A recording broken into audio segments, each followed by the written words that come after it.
Namaskar. Hello and welcome to P Guru's channel. I'm your host Sri Iyer. This is episode 398. Today is Wednesday, 8 a.m. IST, and we have a lot of important information coming your way. First off, the markets. Is there a recession or not? Because the markets fall one day, come back up the next day. So there's a seesaw movement that we are seeing. So let's first welcome our co-host Sridhar Chityalaji and ask him his opinion on where he sees the markets headed. Is there some positive offshoots already, green shoots already coming, or what? Sridharji, namaskar and welcome to P Guru's channel. Namaskar, good morning, good evening, depending on where you are. It's late good evening in New York and probably good morning in India, and then probably afternoon in other parts of the world, or early morning in the other parts of the world. Markets are responding, Sriji, to very positive earnings from the FedEx as well as from Nike. They've been looking for the bulls have been looking for some ray of hope, some green shoots to see, to move up the trend, to buck the trend of the 5 days of the markets, the depressive situation of the markets going down. So what you're witnessing is, I would say, response to the data that they have seen in the market with the hope that more positive news will come out. That's one.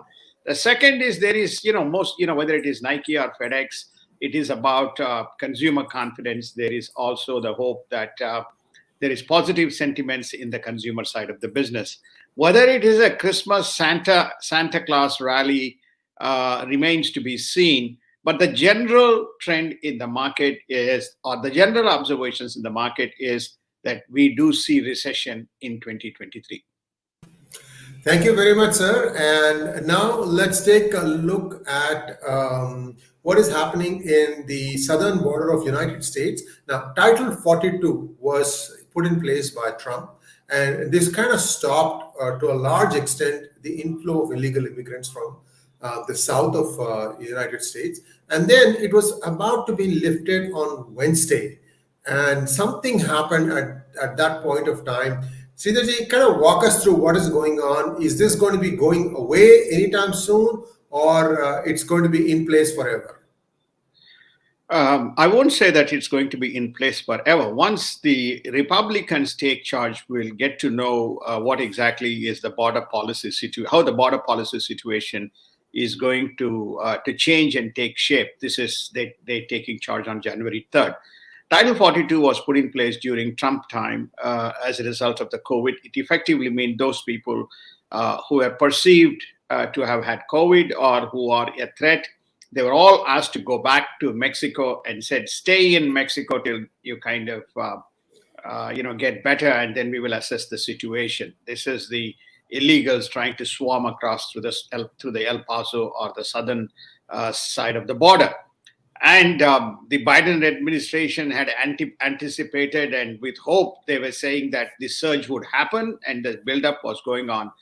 But a case was filed by 19 states. Remember, we covered this in DGI, led by Texas, Yes, Ken Paxton, an attorney general, saying this whole thing is a problem. These people are being put into the societies, and it's a social issue and it's a law and order issue. Plus, it is an economic issue. Justice Roberts said, no way, this is going to expire on Wednesday, and we are going to keep it until such time Biden administration files a response, and let's see what happens. The no date has been set, so for the time being, at least we have temporarily stalled the surge. The surge averages between 4,500 to 7,000 people every day trying to cross the border, and they're just.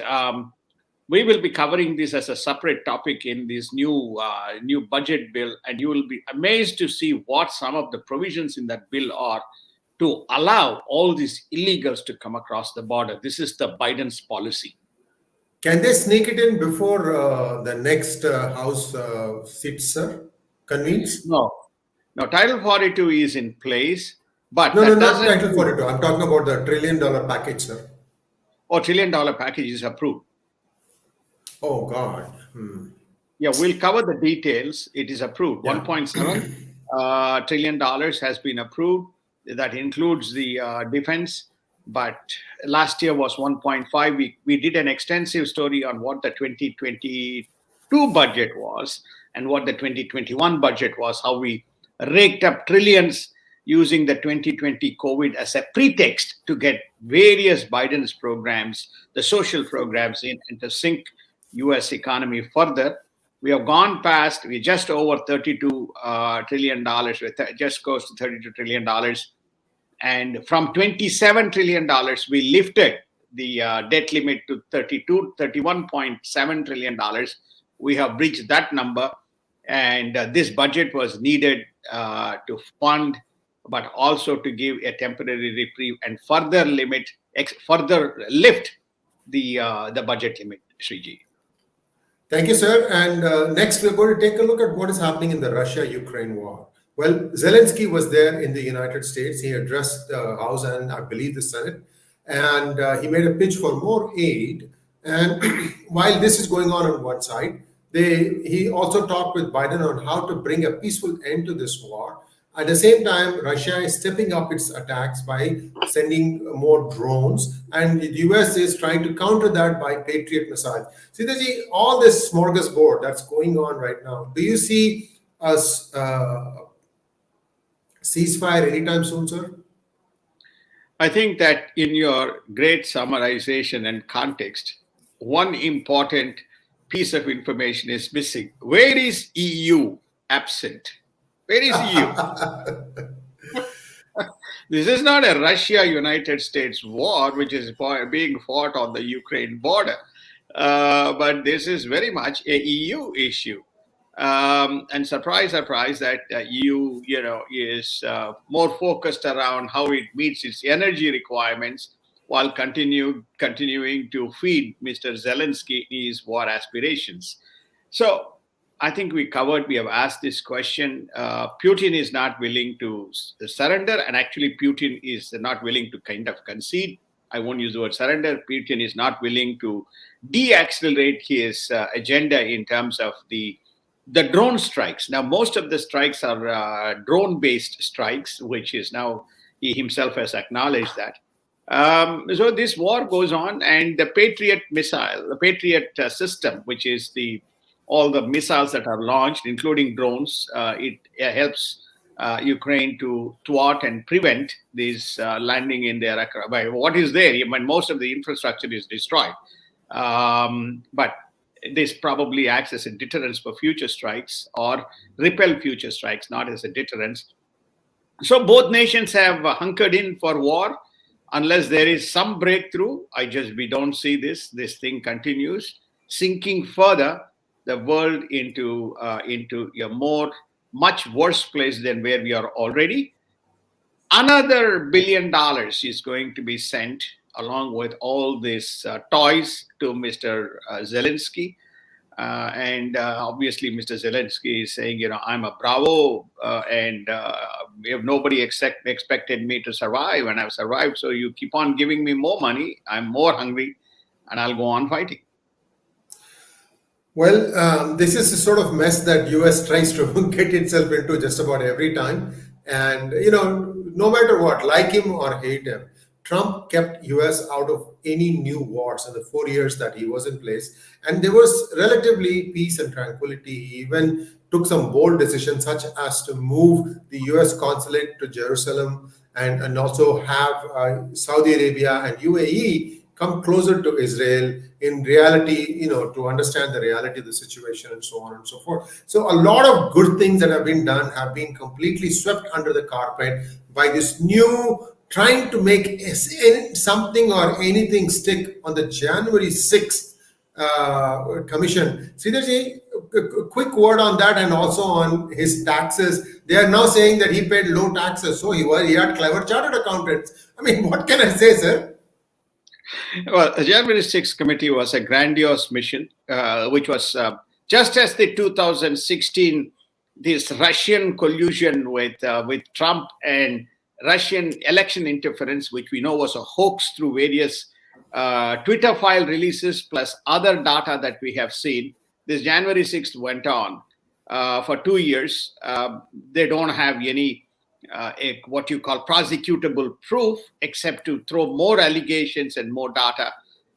So this is a good way for all these bandwidths, who are bandits who are, pro-Trump or anti-Trump. And similarly, they will say there's these Republicans who are, pro or anti-democratic bandits. So the story is this went on. There's nothing there.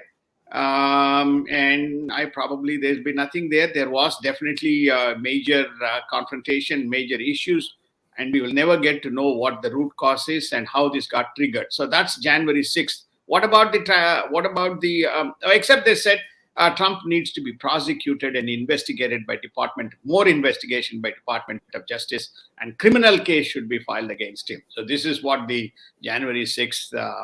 You remember our Adam Schiff made the comment that all the evidence will be redacted or evidence will be, taken away because it may expose these perceived witnesses who came forward. So that's the outcome of January 6th. Tax, well, what's the next one that we can go on Trump is the tax, okay? And so they said, okay, fine, release the tax files. So they released the tax files. They said, oh, you didn't, now they're saying, IRS, they're going after IRS to say that they were not keeping a close eye and watching him, Sriji. So therefore, that's it. So nobody wants to talk about Hunter Biden and what he has done because he belongs to being in their tent. But they want to talk about President Trump. And viewers, I was going to do a separate monologue on Twitter file 7, but I thought it would be better served if I have Sridharji also weigh in, because he was close to what was happening in the on the other side, meaning on the East Coast, while these election things were playing out. Now, I just want to quickly summarize what Twitter file 7 talks about. It talks about FBI, DNI, Department of Homeland Security, all of them trying to weigh in one way or the other. Now, they also say that FBI said before the revelations on Hunter Biden happened that there is going to be something on Hunter Biden and that Twitter should not allow that, and it should be deterring anybody from publishing the story. So one could immediately say, aha, FBI has become democratic. They somehow wanted to see the back of Trump, and therefore they may have also chosen their partisan bias over their professional obligations. I mean, I'm just saying someone could jump to that conclusion. However, let's take a quick look back at the Trump presidency. 2016, he gets sworn in, and then the then director, Comey, gets fired within a few months. And if you have to listen to Steve Bannon's channel videos on why Steve Bannon recommended that Comey be fired. I mean, there's also a Netflix, I think, program, either Netflix or Amazon Prime. There is a long story about what happened on Michael Comey, and that is carefully done as if he has done everything right. Anyway, I'm not going to say anything about whether he did right or wrong. So after that, one more FBI director got fired, isn't it, Sridharji?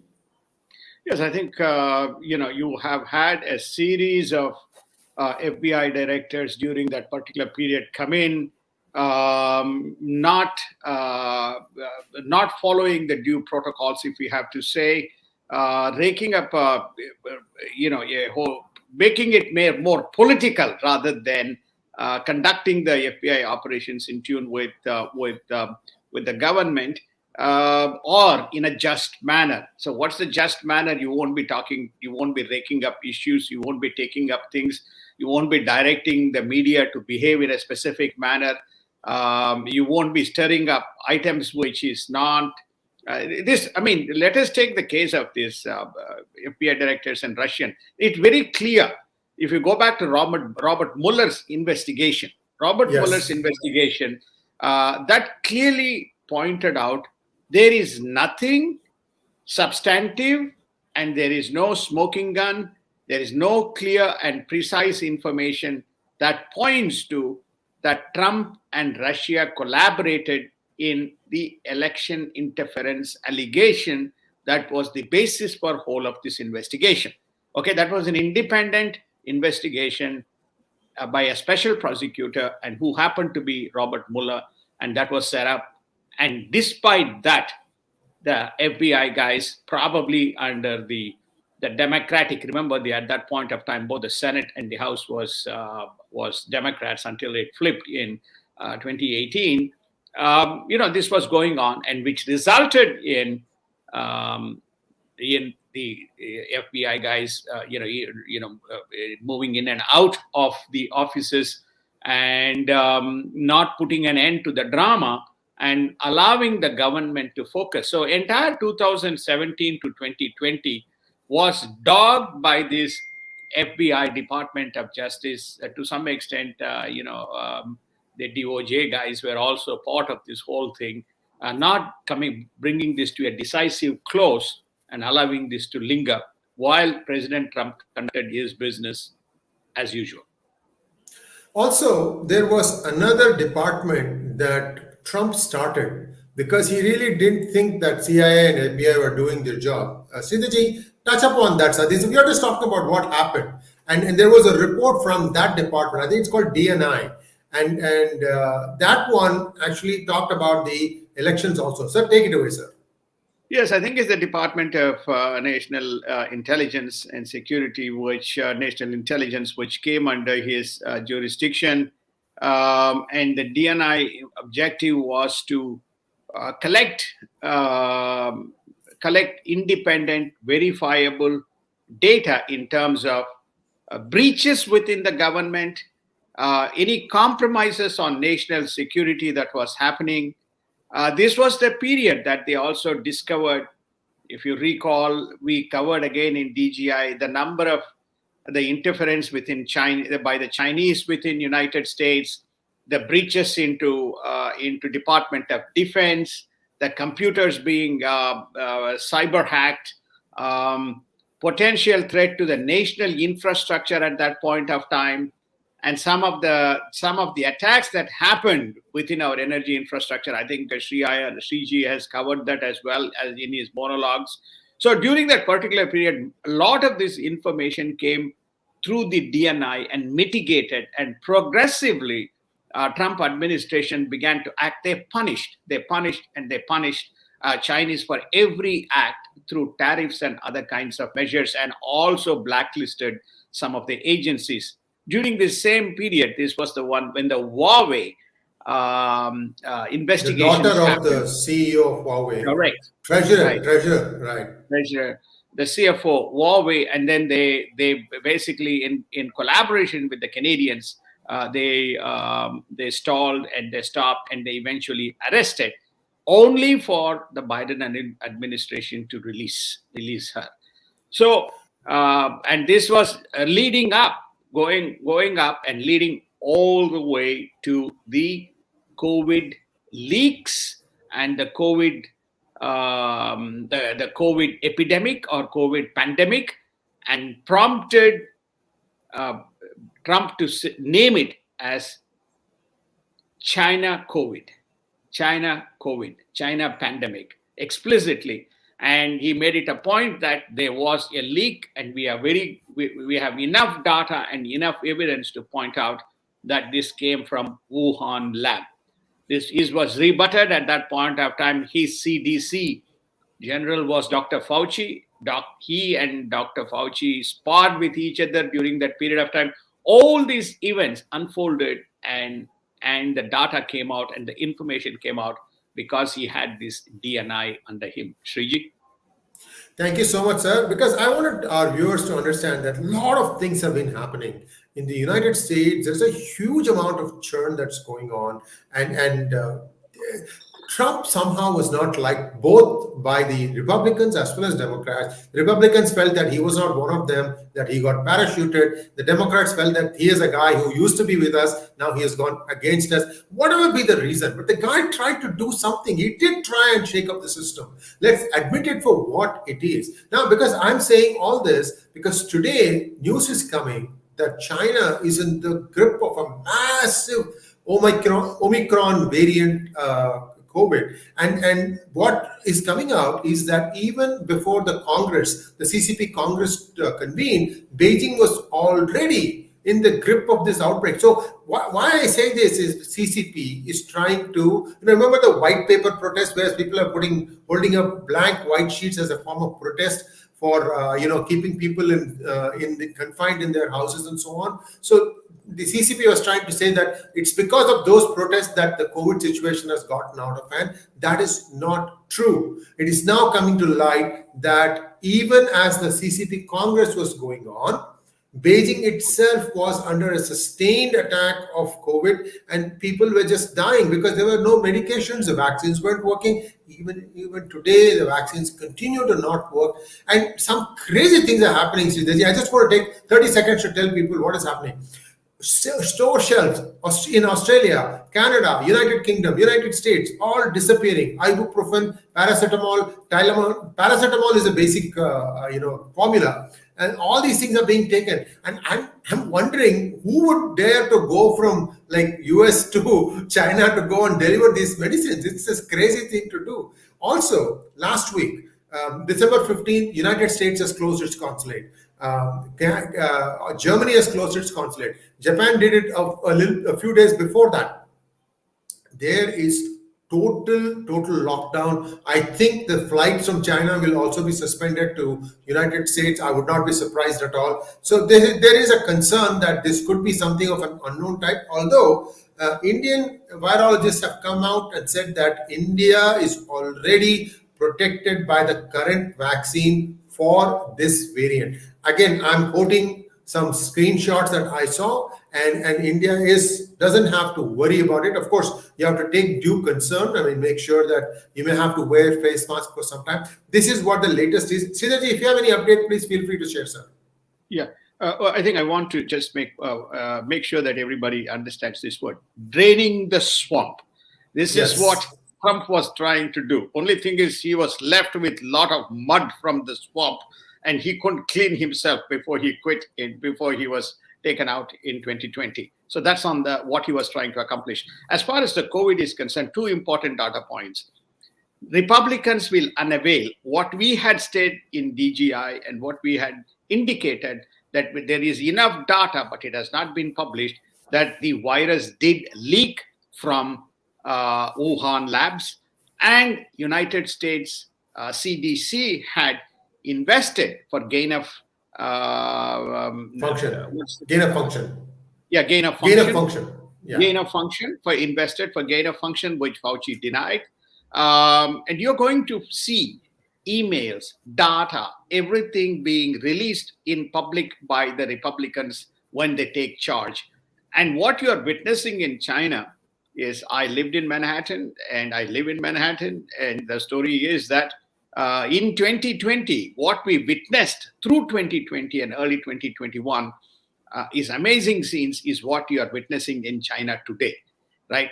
All the stuff, paracetamols, deaths, constant, what you call ambulances, and entire converting hospitals because there was not enough hospital beds. The something scenes that was witnessed in vast parts of Europe, led by Italy, is what you are witnessing in China today.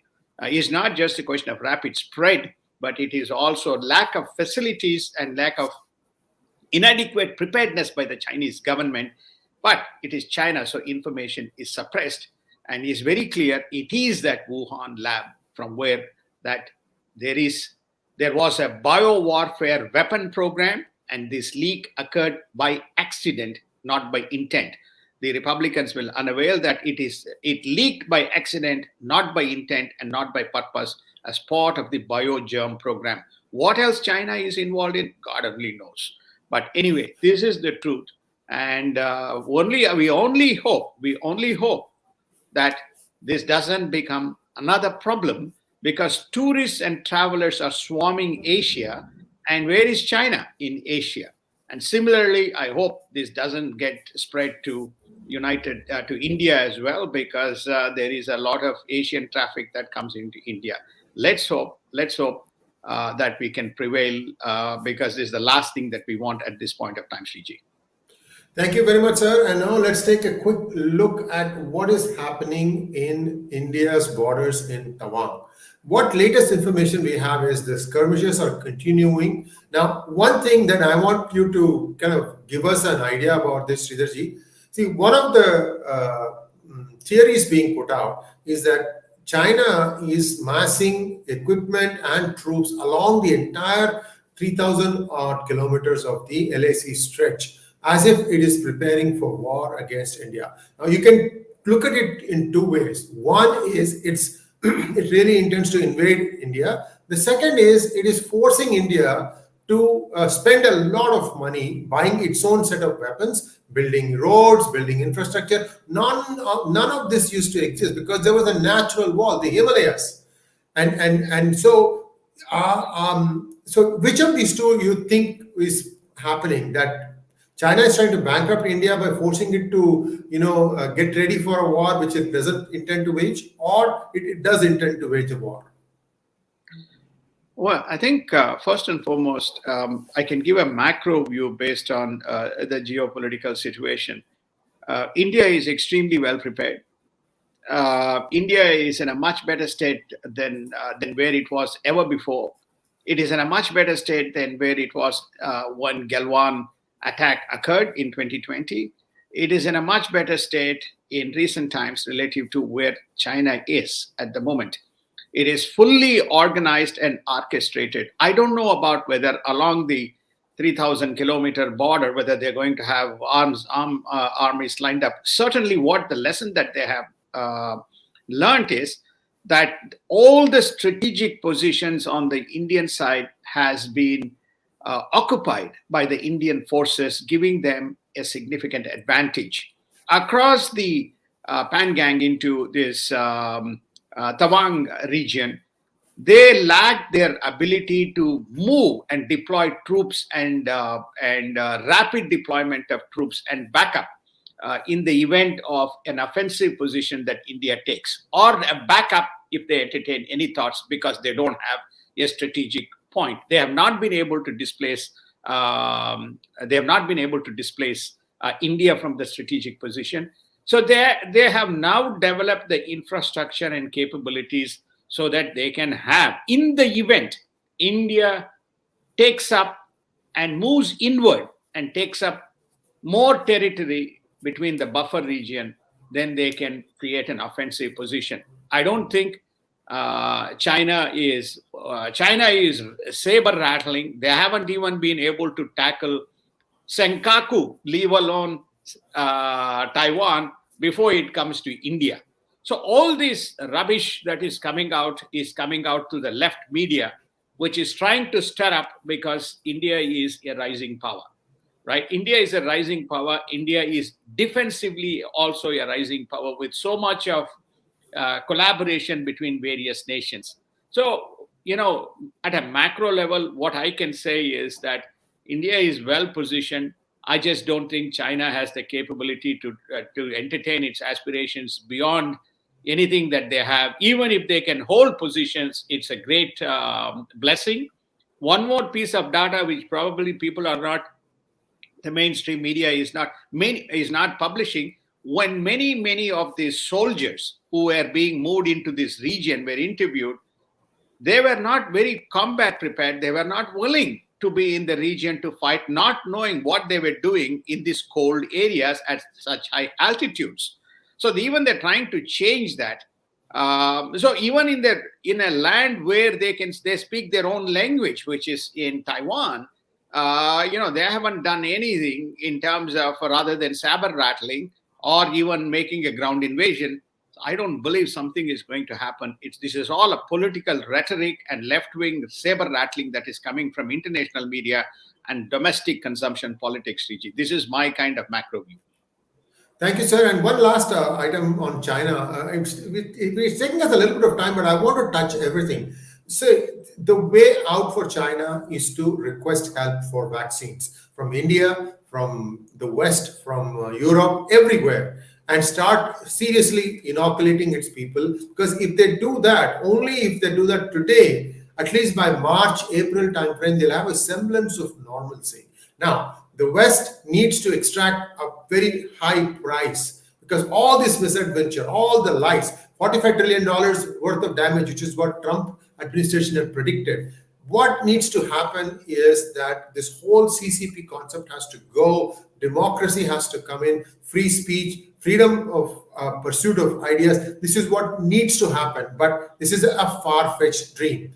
What CCP is looking for is to somehow again put one carpet, make a small apology here and there, give some concessions to one country or the other, and take the vaccine. Although there is a problem there, Sridharji, and I want you to weigh in on my, kind of a rambling thought, but quickly I'm trying to come up. See, for the longest time, inside China, CCP was saying that it is United States that unleashed the virus on us.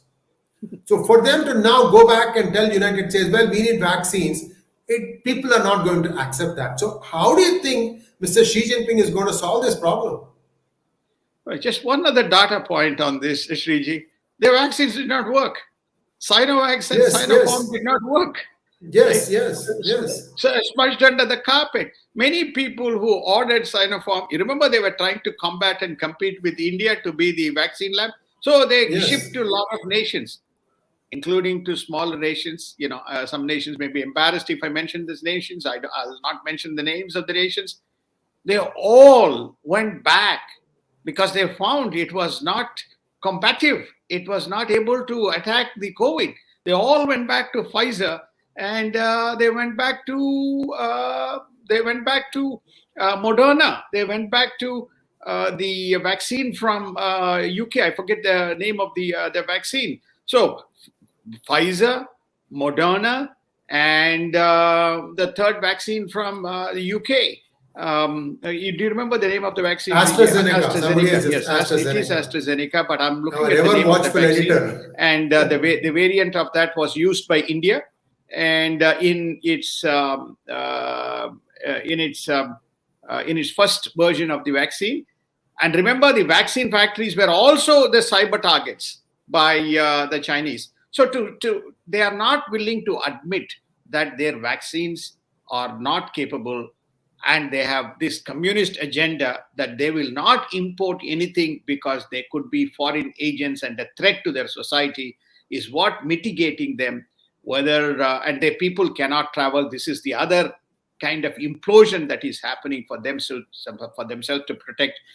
I'm also told, Sriji, you gather from your own intelligence. You can infer from your own intelligence that the number of deaths that is happening in China is not getting reported. Yes, Covaxin is the Indian version of the vaccine, and that I can see the audience is kind of putting up. So this is where we are with regard to the complete and total mismanagement of Xi Jinping on vaccines, his foreign policy, his foreign diplomacy, his real estate crisis, his financial crisis, his stock market interference, complete mismanagement of Hong Kong, usurpation of power and central control. When they will implode from inside, we don't know, but most of the policy seems to be not working anything to advance the journey of China. In fact, Xi Jinping has taken China back by probably 2 decades. Yes, and the number was exactly the same thing in my mind also. Two data points. Remember, when the COVID hit, Hong Kong was still a little bit more having more freedom. So Hong Kongers got Pfizer. So as an island, Hong Kong is less affected by this than the mainland China. But people say that even in Hong Kong, there are 10,000 cases of COVID, and China is 200 times the size of Hong Kong. So you can immediately say how many people are infected. We said in an Elmer show that at least 3 million are infected. Now it is multiplying like crazy. So we have to see where that number is going to go and end. So this is what it is. I think that flights will also get stopped from China, going out of China, and this will, things have to improve before China can come back mainline. And India needs to be prepared for a lack of goods, because I don't think even if India wants to import, China may have any pipeline, because 8 people died in an Apple iPhone manufacturing plant. That city was called iPhone City. 8 people died in a room, which is why the Foxconn employees just ran out. They were scared to come back to work. It was a terrible situation. And so right now, many of the things that they could do are not able, they're not able to do those things. China is having a huge problem, and we have to wait and see how this plays out. Whether they'll accept that there is a problem and then ask for help from outside, or if there's also another possibility that CCP could have engineer a coup, replace Xi with somebody else, and that guy will say, usually this is the communist story. The guy before did all the wrong things. I am going to set everything right, and sort of push the reset button and say, okay, now you give me vaccines without dismantling the CCP structure. That's also possible. A lot of things are happening. So last news about India. Sridharji, you are predicting that the Indian rupee could slide a little bit more against the United States dollar. Sir, why do you feel so, sir? Well, I think firstly, there are two reasons. One is the interest rate. Whenever there is an interest rate differential, I think the rates were lower in United States. The rates were higher. The rates now are actually, the interest rate differential is coming down.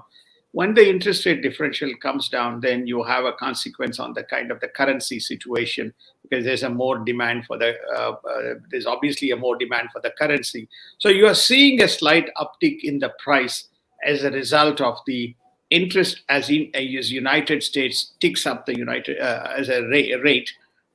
You find that the rate differential coming down. Remember, at one point of time, United States was 2%. Now it is around close to 5%.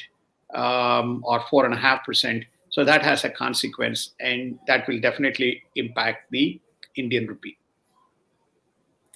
And that brings us to a close of today's show. There's one question that I'd like to show here. Somebody's asking me, we will not make a fortune out of misfortune and provide free vaccines to the rest of the world. Should that really be the move in a possible but not probable future pandemic? India is always Vasudhaiva Kutumbakam. The world is but one small family. This COVID you can think of as a way of nature asserting itself, that things have gone out of whack. And that could also be another way. And remember, many of you are putting comments that even though you had COVID and you came out of it, you continue to feel sick. The effects of this is pretty bad.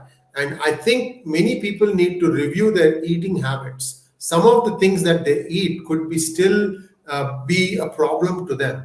And I had one session with a very famous Ayurveda hospital and its founder, Dr. Ramkumar, and he said that the sensible thing to do is to go vegetarian. I'm not saying this because I'm a vegetarian, that Sridhar Chityalaji is a vegetarian. That is what Dr. Ramkumar said. You can go back and look at Vaidyagrama was the name of the place. It's a very reputed place. They have people working in many critical areas in all over India where Ayurveda is needed to. Some of the critical healthcare workers, they need to be sure that they will never get exposed, and Ayurveda has the solution for that. Not many of us, like, I think, what was the thing, sir? I remember one, ashwagandha. Ashwagandha is a good prophylactic. You can drink it, and then that kind of takes care of your thing for a while. But his general impression was that, consider being a vegetarian. So that has got less incidence of the problems that you're going to face from a pandemic such as COVID. I hope I answered your question. Sridharji, if you would like to add something before we wind up, sir. No, I think you did a great job. So my only further addendum to the narrative that you had shared is, when there is a pandemic, deal with the pandemic in a charitable manner, because as someone rightly said, that you don't profit from somebody's misfortune. But on a long-term basis, if you want to take supply of the vaccines as a deterrence, which is now happening in the United States, then it has to be for a commercial purpose. So one is to deal with the pandemic, then that is charitable. But as a long-term deterrence, if you want to procure, then it has to be for a commercial purpose, because the Indian government doesn't want to be, or any government doesn't want to be underwriting the problems of the medical needs of the rest of the world. So I think that would be my response. And the final point is India destroyed because they have a time expiry millions of vaccines because there was no necessity, and some of the people had raised whether there is vaccine 3, vaccine 4, vaccine 5.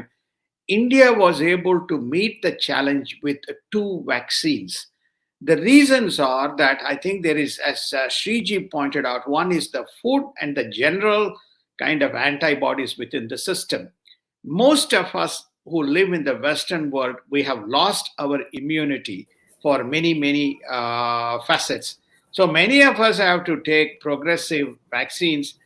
And by the way, if you are living in any of the Western nations, we take as a natural or as a normal course every year, flu season, we are subjected to a vaccine. That means more and more immunity we are lost, and we become addicted to the consumption or the taking of these vaccines. Hence, for us, any of these flu variants can trigger. So we need to keep on taking version 3, version 4, version 5, version 6. But if you're fairly well prepared, you can dispense with that. Best way I would kind of advise people, which I do, is to go and do serology tests and check your antibodies within your system. And if you have sufficient antibodies, tell your doctor you're not going to take another vaccine, because if you have antibodies, you take more vaccine, it's going to damage your body. There's no doubt about it. And I'm just speaking from my own personal experience. Thank you so much. And last item, I forgot to say this thing. So my editor was watchful. He told me to touch upon this.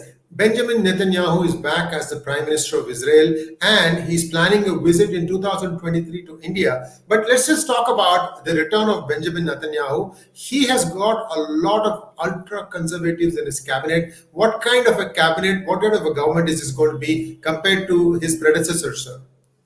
Well, I think that a Biden administration anticipated he's not going to tolerate anybody aspiring threats. That's number one. He will respond with disproportionate force so that nobody aspires and takes Israel for granted. But the most important agenda item that is likely to come up is whether he will resume settlements in the Palestine region. So vast number of his cabinet members are supportive of, they do not believe in two-state theory. They believe in settlements and retaking the land, which they believe legitimately belongs to Israel. So that is one of the items that we need to watch. And whether Netanyahu will go full steam or whether he will be able to rein in his right-wing colleagues remains to be seen. And Biden administration has responded. I don't need to mention the components and the composite nature of the Biden administration, but they have responded to say that if there is any threat to the Palestinian state and the two-state theory, and settlements happening in Palestine, they will hold Benjamin Netanyahu personally accountable. Well, interesting times ahead, and the fact that he wants to visit India tells us that he is exploring a closer relationship with India. India has managed to walk that fine line. I mean, I have to admire.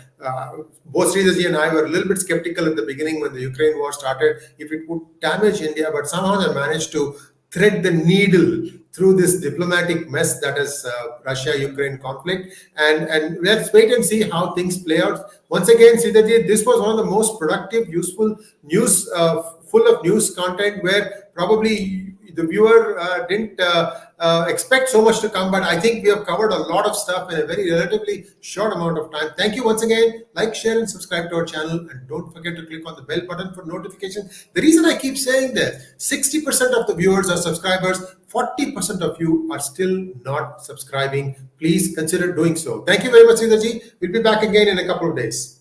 Thank you. Namaskar. Have a wonderful, wonderful day and wonderful evening.